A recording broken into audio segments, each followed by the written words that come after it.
Hello friends, नमस्कार आप सभी को।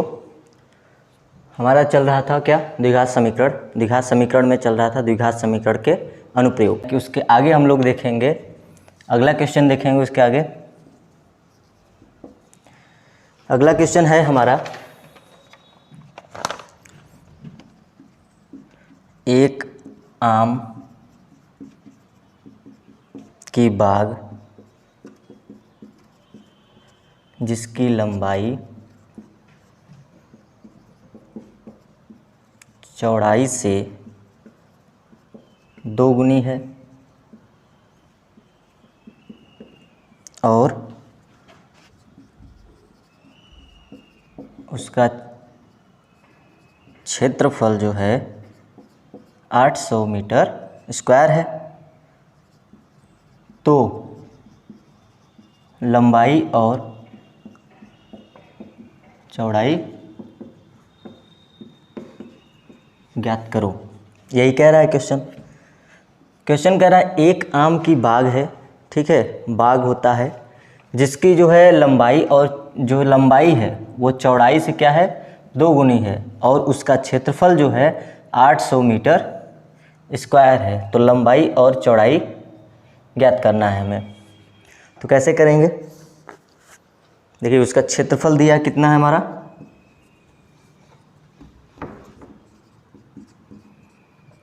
800 मीटर स्क्वायर। अब यहाँ पे कह रहा है कि लंबाई जो है चौड़ाई से दोगुनी है, ठीक है, यानी कि जो लंबाई है बराबर वो चौड़ाई से दोगुनी है, यानी कि चौड़ाई को अगर हम दोगुना कर दें तो वो लंबाई के बराबर हो जाएगी, ठीक है। यानी कि अगर लंबाई को हम x मान लेते हैं, ठीक, तो चौड़ाई हमारा क्या हो जाएगा, 2x हो जाएगा। तो क्षेत्रफल बराबर होता क्या है, लंबाई गुणे चौड़ाई। तो लंबाई मेरा कितना है x और चौड़ाई है 2x, क्षेत्रफल कितना है 800। तो यहाँ पे हो जाएगा 2x स्क्वायर बराबर 800, 2 से इसको काट देंगे तो हो जाएगा 400 बराबर x स्क्वायर, और x की वैल्यू यहाँ पे आएगी रूट में 400 बराबर 20, यानी कि x की वैल्यू क्या आ गई 20। तो लंबाई बराबर 20 और चौड़ाई बराबर क्या होगा 40, ठीक है, यही होगा लंबाई गुणे। यानी कि कह रहा है कि जो कह रहा था कि लंबाई और चौड़ाई ज्ञात करिए, तो मेरा लंबाई कितना आया है 20 और चौड़ाई 40 आया है, ठीक है।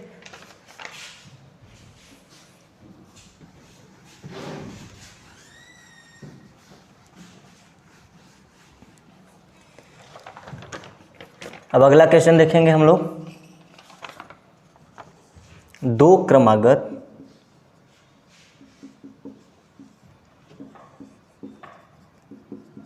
संख्याएं ज्ञात करो जिनके वर्गों का जो योगफल है, यानी कि वर्गों का योगफल कितना है 265 है, ठीक है। यानी कि दो क्रमागत संख्याएं हमें ज्ञात करनी है जिसके जो है वर्गों का योगफल 265 है। यानी दो क्रमागत संख्याएं आने वाली जो होती हैं वो हम लोगों ने पिछले वीडियो में चर्चा किया था कि किस तरीके से क्रमागत संख्याएं हम बोल सकते हैं किसी संख्या को। मान लीजिए अगर 4 है तो उसके बाद क्या आएगी, क्रमागत संख्या 5 आएगी, ठीक है। तो इससे डिफरेंस कितना है, ये 1 का है। यानी कि अगर हम, जैसे कि हमें यहाँ पे कोई संख्या पता नहीं कि दो संख्याएं कौन सी हो सकती हैं, कोई भी संख्या हो सकती है। मान लीजिए पहली संख्या हम मान लेते हैं x है, ठीक है, तो दूसरी संख्या हमारी क्या होगी, जो तो क्रमागत संख्याएं आएंगी तब, यानी कि क्रमागत हो तभी ये वाला फार्मूला लगेगा। यानी कि देखिए इसमें डिफरेंस कितना है 1 का, कोई भी संख्या ले लीजिए, क्रमागत जो संख्याएं आती है उसके बाद उन दोनों में डिफरेंस कितना होता है 40 है, 40 के बाद 41 आएगा, तो इसमें डिफरेंस कितना है 1 का डिफरेंस है, ठीक है। उसी तरीके से अगर पहली संख्या हम लोगों ने x माना है तो दूसरी संख्या हमारा x + 1 कर देंगे तो वो निकल आएगा। यानी कि अगर x के जगह पे हम कोई भी संख्या रख दें, 6 रखते हैं तो हमारी अगली संख्या 7 आएगी। तो यहाँ पर भी देखिए 6 + 1 दोनों मिला के आ गई मेरा 7। ठीक, तो यही होगा। तो कह रहा है कि इनके जो है वर्गों का योगफल जो है 265 है, यानी कि x का यानी पहली संख्या का वर्ग प्लस दूसरी संख्या का वर्ग बराबर कितना है 265। यही समीकरण मेरा बना है और इसी समीकरण को हम लोग सॉल्व करेंगे तो हमारा क्या आएगा, इन दोनों संख्याएं की वैल्यू निकल आएगी।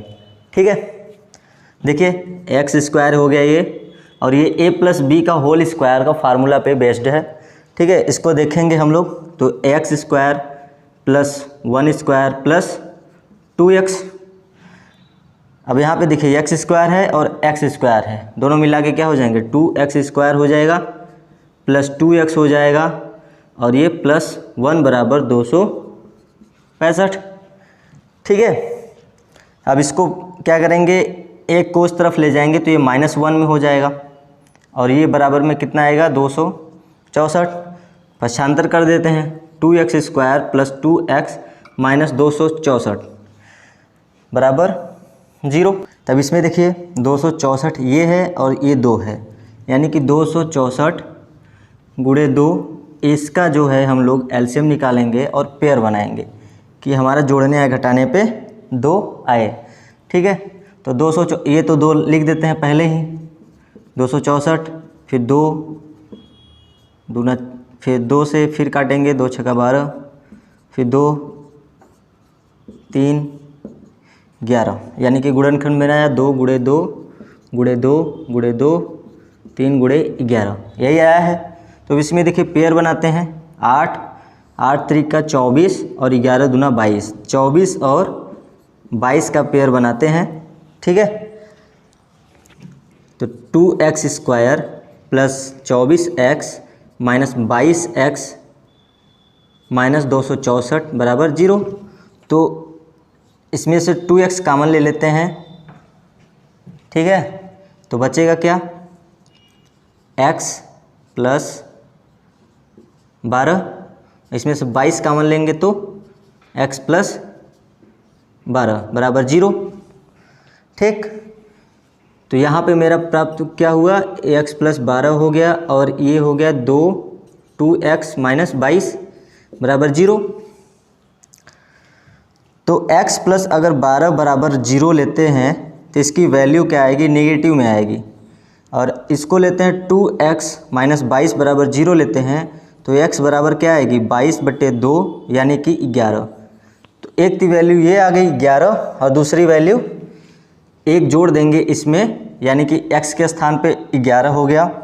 तो दूसरा क्या हो गया 11 + 1 यानी 11 + 1 मिला के 12, यानी दोनों संख्याएं मेरी क्या है 11 और 12। ठीक है,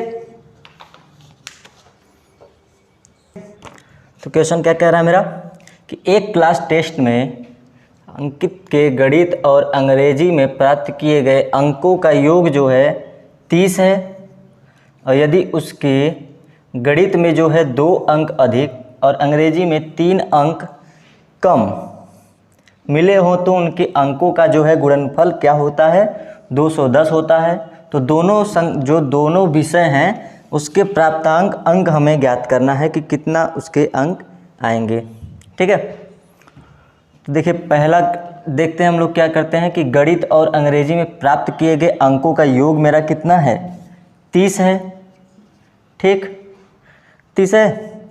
अब देखिए मान लेते हैं अगर गणित है, ठीक है, गणित हो गया और अंग्रेजी हो गया यानी मैथ और इंग्लिश। तो मैथ में अगर हम मान लेते हैं कि मैथ की जो हमारी मार्क्स है यानी कि जो हम प्राप्त किए गए अंक है वो मेरा x है। ठीक है, और इसका पता नहीं, दोनों का योग मेरा क्या हो गया 30।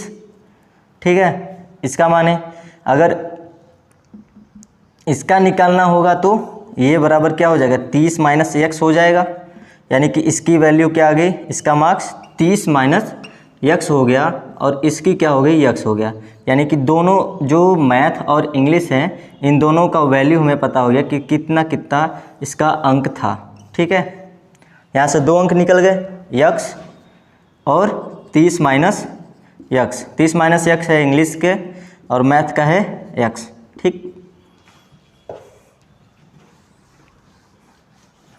अब देखिए आगे क्या करते हैं कि कह रहा है कि यदि उसको जो है गणित में 2 अंक अधिक मिले, तो गणित में मेरा कितना है, गणित में x है, तो x में कह रहा है कि 2 अंक अधिक मिले, तो 2 अंक अधिक का मतलब प्लस हो जाएगा, तो x + 2 हो जाएगा। और कह रहा है कि अंग्रेजी में जो है 3 अंक कम मिले, तो अंग्रेजी का जो है कितना है 30 माइनस x है, तो 30 माइनस x में जो है कितना कम करना है, 3 कम कर देते हैं। तो ये मैथ, ये इंग्लिश, तो अब देखिए इसको अच्छे से लिख देते हैं, x + 2 हो गया, दूसरा क्या हो गया 30 में से 3 घटा देते हैं तो हो जाएगा 27 माइनस x। ठीक, दोनों का ये आ गया। तो कह रहा है कि इतने जो है 3 अंक, 2 अंक इसमें अधिक और 3 अंक इसमें कम मिले हो तो उनके अंकों का जो गुणनफल है वो क्या है 210। तो दोनों विषयों के अंक प्राप्त करने हैं हमें, तो गुणा कर देते हैं इसका इसमें, तो 27x इसका इसमें, फिर इसमें करेंगे तो -x², फिर इसका इसमें करेंगे तो 27 प्लस में हो जाएगा 27 दूना 7 दूना 14, 2 दूना 4 1 5, 27 दूना 54 और फिर -2x बराबर क्या है 210। तो 27 में से 2x को घटा देंगे तो क्या आएगा 25x आएगा। ठीक है, -x² + 54 बराबर 210। अब हम लोग क्या करेंगे, इस तरफ का जो जितना है इसको हम पश्चांतर कर देंगे इस तरफ। ठीक है, इसको जब पश्चांतर करेंगे तो मेरा क्या आएगा, ये देखिए -x है तो ये x² जो है प्लस में हो जाएगा, और ये +25 में है तो -25x हो जाएगा। ठीक, और ये -54 है तो +210 में से 54 को घटा देते हैं बराबर 0 लिख देंगे, तो x² - 25x। अब इसमें से घटाएंगे तो 6, फिर यहाँ पे कितना है 5 और 1, 156 बचेगा बराबर 0। अब 156 जो है 156 का हम लोग क्या निकालेंगे, एलसीएम निकालेंगे।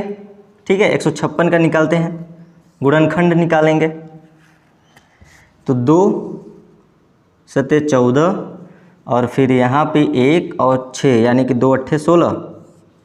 ठीक है, फिर 2 × 6 2 × 9 = 18, 3 13 13 1। ठीक, यानी गुणनखंड क्या है 2 × 2 × 3 × 13। अब हम लोग क्या करेंगे पेयर बनाएंगे, तो बना लेते हैं। तो डायरेक्ट दिख रहा है कि 4 × 12 कर देंगे और ये 13 और 12 का, यानी कि x² - 13x - 12x + 156 बराबर 0। x कॉमन ले लेंगे तो x - 13, यहाँ पे -12 कॉमन ले लेंगे तो x - 13 बराबर 0। तो x - 13 हो गया, दूसरा हो गया x - 12 बराबर 0। ठीक, यानी कि यहाँ पे देखेंगे हम लोग कि x की वैल्यू जो है मेरा 2 आया है। एक तो x की वैल्यू आ गया मेरा 13, दूसरा है 12। ठीक, अगर हम x की वैल्यू 13 मानते हैं तो इसमें रखने पे मैथ में क्या आएगा 13 और फिर 30 में से 13 को घटा देंगे तो आएगा 17। ठीक, एक तो वैल्यू ये हो गया। और दूसरा अगर 12 रखते हैं तो दूसरा 12 हो जाएगा मैथ में, इसमें क्या हो जाएगा 18। ठीक, तो यानी कि आंसर मेरा दोनों है, जो दिया रहेगा वो होगा, यानी कि दोनों लिख सकते हैं आप। एक तो पहला होगा 13 और 17, दूसरा होगा 12 या 18। ठीक है, तो अगला क्वेश्चन मेरा ये है, कह रहा है कि 3 वर्ष पूर्व रहमान की आयु जो है उसका व्युत्क्रम और अब से जो है 5 वर्ष पश्चात आयु के व्युत्क्रम का योग 1/3 है, तो उसकी वर्तमान आयु ज्ञात करिए। ठीक है, यहाँ पे 3 वर्ष पूर्व की बात कर रहा है, तो ऐसा क्वेश्चन किस तरीके से लगेगा, देखिए किस तरीके से लगेगा। जैसे कि रहमान की आयु कह रहा है, तो रहमान की आयु मान लीजिए कि वर्तमान आयु कितनी है रहमान की, वर्तमान आयु x मान लेते हैं कि वर्तमान आयु क्या है रहमान की x है, ठीक है। तो अब कह रहा है कि 3 वर्ष पूर्व, यानी कि ये जो वर्तमान से जो है 3 वर्ष पूर्व की बात कर रहा है, तो ये जो वर्तमान की आयु है 3 वर्ष पूर्व कितनी होगी, x इसमें से वर्तमान में से 3 को घटा देंगे तो वो वर्तमान आयु की 3 वर्ष पूर्व की आयु होगी। जैसे अभी मान लीजिए कि 24 साल के हैं, कोई लड़का 24 साल का है, तो 3 वर्ष पूर्व कितने साल का रहेगा, तो 3 घटाएंगे तो 21 आएगा, यानी कि 21 साल का होगा। वही चीज़ वर्तमान आयु इसकी इतनी है, तो उसमें से 3 को घटा देंगे तो वो 3 वर्ष पूर्व की आयु निकल आएगा। तो कह रहा है कि, और देखिए आगे देखिए, कह रहा है कि अब से, यानी कि अब से मतलब वर्तमान से, अभी जो प्रेजेंट में जो इसकी जिसकी आयु है जितनी, तो उससे कह रहा है कि 5 वर्ष पश्चात, यानी कि 5 वर्ष बाद की आयु। तो 5 वर्ष बाद की आयु क्या हो जाएगी, इसमें से 5 जोड़ देंगे तो 5 वर्ष बाद की आयु हमारा निकल आएगा। तो कह रहा है कि यहाँ पे देखिए बात ये कह रहा है कि जो 3 वर्ष जो है पूर्व जो आयु है इसका व्युत्क्रम का मतलब बताया था पिछला वीडियो में कि 1 कर देंगे x-3, यानी कि उल्टा।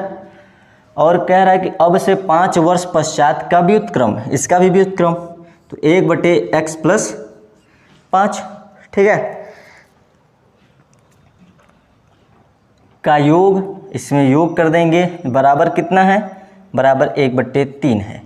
ये हमारा समीकरण बन गया और इसी को हमको सॉल्व करना है, ठीक है। मेन होता है किसी, जैसे कि इसमें जो है द्विघात समीकरण के अनुप्रयोग में के क्वेश्चंस में यही होता है कि आप जो समीकरण जो बता रहा है उसको समीकरण आपका बन गया तो आपका क्वेश्चन सॉल्व हो जाएगा, ठीक है। तो समीकरण ये बना मेरा, तो इसको देखते हैं हम लोग, करते हैं सॉल्व। 1/x-3 प्लस 1/x+5 बराबर 1/3। तो इन दोनों का एलसीएम लेते हैं पहले, तो एलसीएम लेंगे तो x-3 और x+5, तो यहाँ पे हो जाएगा x+5 प्लस x-3 बराबर 1/3। तो इसको करेंगे तो 2x और 5 में से 2 गया 2, यानी कि 2x-2 बचेंगे, प्लस 2 बचेंगे, ठीक है। 5 में से 3 गया 2 बटे x का गुणा x में तो x², फिर इसमें तो 5x, फिर इसका इसमें करेंगे तो -3x, फिर इसका करेंगे तो -15 बराबर 1/3, ठीक है। अब देखिए आगे देखिए, 2x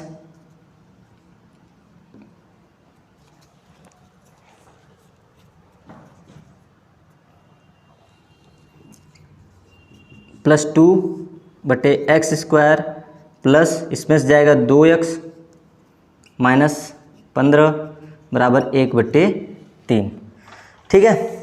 अब यहाँ पे हम लोग करेंगे क्या, तिर्यक गुणा कर देंगे, और तिर्यक गुणा करने के बाद जो आएगा, यानी कि 3 दूना 6x प्लस 2 3 6 बराबर हो जाएगा x² प्लस 2x -15।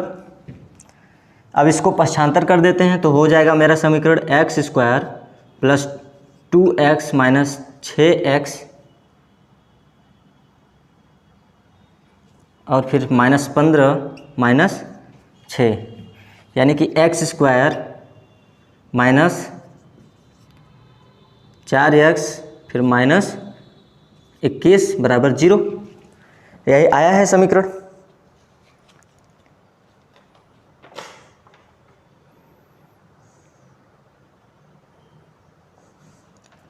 ठीक है। अब जब मेरा समीकरण आ गया x² -4x -21 बराबर 0, तो अब 21 का जो है एलसीएम निकालेंगे, तो 3 × 7 होगा, यानी कि 3 × 7 बराबर 21, तो 7 में से 3 को घटा देंगे तो 4 हो जाएगा। तो x² प्लस 7x प्लस नहीं करेंगे, इसको माइनस करेंगे और इसको प्लस में कर देंगे 3x -21 बराबर 0। तो अब देखिए 7, अब इसको जब सॉल्व करेंगे तो -7 में से 3 को घटाएंगे या जोड़ेंगे तो हमारा क्या आएगा, -4 आएगा। तो x कॉमन ले लेंगे तो x -7 बचेगा, प्लस 3 कॉमन लेंगे तो x -7 बचेगा। तो x माइनस 7, दूसरा हो गया x प्लस 3 बराबर 0। तो यहाँ पे देखिए इसके बराबर करेंगे तो इसकी वैल्यू आएगा 7, इसके बराबर 0 करेंगे तो -3। तो हमेशा पॉजिटिव लेते हैं, तो x बराबर क्या आ गया, 7 आ गया। तो कह रहा है कि उसकी जो है वर्तमान आयु ज्ञात करो, तो वर्तमान आयु मेरी क्या निकल गई, 7। ठीक है, x है तो x की वैल्यू आ गई 7, यानी वर्तमान आयु उसकी क्या है, 7 है। ठीक है, देखिए क्वेश्चन कह रहा है कि यदि जॉनी जो है अपनी वास्तविक आयु से 5 वर्ष छोटी हो तो उसकी जो है आयु का वर्ग जो है उसकी वास्तविक आयु के 5 गुने से 11 जो है अधिक होगी, तो उसकी जो है वर्तमान आयु क्या है। तो इसको देखिए, जैसे हमने बताया था पिछले वीडियो में कि जिस तरीके से आपको क्वेश्चन कहे उसी तरीके से आप एक एक लाइन को उसी तरीके से सॉल्व करेंगे तो आपका क्वेश्चन करने में, जो सॉल्व करने में बिल्कुल ही आसानी होगी। तो आइए देखते हैं ऐसा क्वेश्चन कि यदि कह रहा है कि जॉनी अपनी वास्तविक आयु से 5 वर्ष छोटी होती, ठीक है, तो अगर उसकी जो है वास्तविक जो है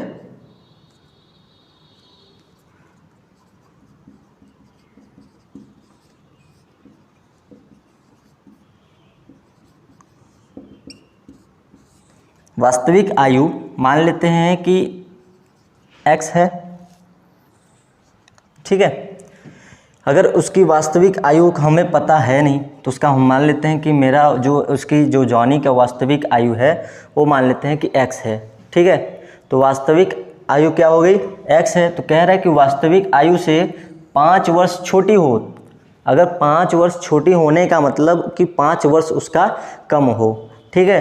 तो 5 वर्ष कम होने का मतलब क्या होगा, तो x माइनस 5 कर दें, यानी 5 कर देंगे तो ये हमारा क्या हो जाएगा, 5 वर्ष छोटी हो तो उसकी आयु का जो वर्ग होगा, ठीक है, उसकी जो आयु का जो है वर्ग होगा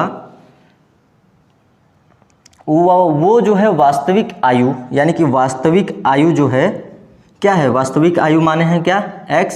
तो वास्तविक आयु से 5 गुना, यानी कि 5x कर देते हैं इसको, ठीक है। 5 गुना मतलब 5x कर देते हैं, से जो है 11 क्या है, अधिक है, ठीक है। यानी कि इसको बराबर कर देंगे।